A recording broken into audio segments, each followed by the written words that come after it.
114 নং মণিপুৰ গাঁও পঞ্চায়তৰ আজি পঞ্চায়ত নিৰ্বাচনী আছিলে। পঞ্চায়ত নিৰ্বাচনী আমাৰ 10 নম্বৰ ৱাৰ্ডৰ নতুন প্ৰাথমিক বিদ্যালয় বেচাপতি আৰু কেন্দ্ৰ এটা দিছিলে আৰু নখন্দা প্ৰাথমিক বিদ্যালয়ত এটা কেন্দ্ৰ দিছিলে।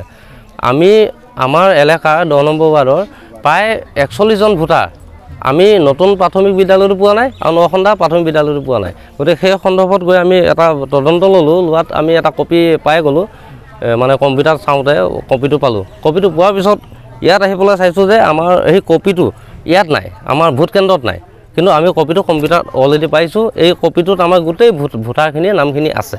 গতিকে আপোনালোকে এইটো তদন্ত কৰি পেলাই আমাক সুফল দি আমি যাতে এই 41 জন ভোটাৰে আকৌ যাতে ভোট দিব পাৰোঁ, সেই কথাখিনিকে মই সুধিছিলোঁ, ৰাতিপুৱা এবাৰ সুধিছিলোঁ যে এইটো এনেকুৱা খেলি মেলি হোৱাৰ কাৰণে এইটো হৈছে, আমি একো কৰিব নোৱাৰোঁ, কাৰণ আগত আমি মৰমত ভোটটো সকলোৱে দিব মন যায়। গতিকে তেনেকৈ কৈ পেলাই আমি দিব দিছিলোঁ, কিন্তু এতিয়া ফটোসহ থাকে।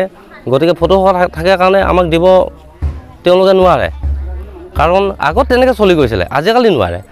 গতিকে তেওঁলোকে ক'লে যে এইটো যি হ'ল এই ভুল হৈছে চাগে, ওপৰত কিবাকিনি তেনেকৈ ক'বলৈ থ'লে মই কথাটো গুৰুত্ব নিদিলোঁ যদিও লাহে লাহে মই অনুভৱ কৰি আমি কিয় ভোট দিব নোৱাৰিম, কাৰণ আমিওতো নাগৰিক, আমি ভোট দিবই লাগিব, ক্ষমতা আমাৰো আছে। আমাৰ নাগৰিকত্বটো তেওঁলোকে কিয় হেৰুৱাইছে, আমাৰোতো নাগৰিকত্ব আছে। সেই কথাটো চিন্তা কৰি পেলাই মই গ'লোঁ, গৈ পেলাই কম্পিউটাৰত লিষ্টটো চালোঁ, চাই পেলাই যে এইটো লিষ্ট মোক উলিয়াই দিছোঁ। তেতিয়া মোক কম্পিউটাৰত লিষ্টটো গোটেইখিনি উলিয়াই দিছে।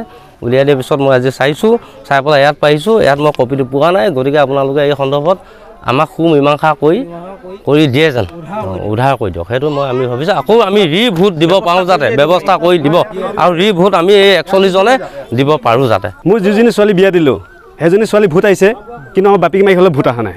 ছোৱালীজনী কিন্তু ভোট আহিছে, ভোট দি গৈছে সি, কিন্তু মোৰ ভোট নাই, মোৰ মাইকীজনী মানে ভোট নাই।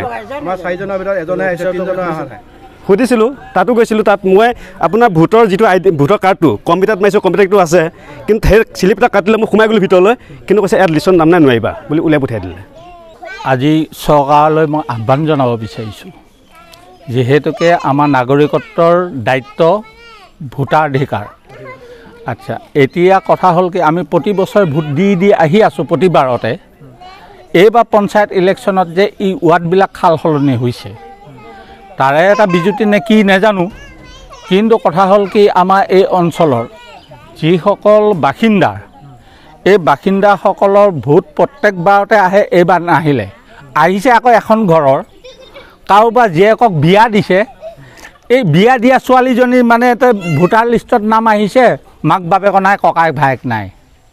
আৰু কোনোবা এঘৰ আকৌ বোৱাৰীগৰাকীৰ নাম আহিছে, মাক দেউতাকৰ নাই, আৰু মানে এটা পুতেককেইটা নাই।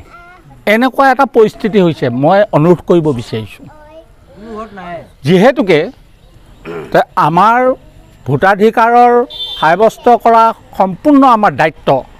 গতিকে আমি জনসাধাৰণতে চৰকাৰলৈকে হওক কিংবা ইলেকশ্যন কমিশ্যনাৰলৈকে হওক, আমি কৰজোৰে প্ৰাৰ্থনা জনাইছোঁ যে এই মানুহখিনি কিয় বঞ্চিত হ'বলগীয়া হ'ল।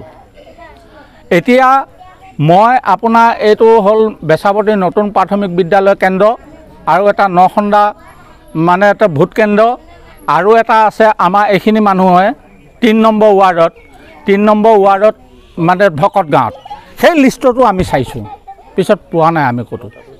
গতিকে মই আহ্বান জনাইছোঁ, আৰু আমাৰ এইসকল খাটি খোৱা অসমীয়া লোক, গতিকে তেওঁলোকৰ মানে ভোটটো সাব্যস্ত আজি কৰিব নোৱাৰিলে, তাতকৈ আৰু দুৰ্ভাগ্য আৰু একো নাই।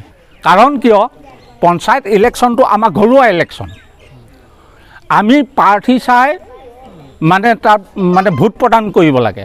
আজি সেই ক্ষমতাৰ পৰা আমাক বঞ্চিত কৰিলে, তাৰ কাৰণে মই আহ্বান জনাইছোঁ যাতে পুনৰবাৰ আপোনালোকে এনেকুৱা এটা ভুল নকৰিব, যিটো ভুল নেকি আমাক বঞ্চিত কৰিছে।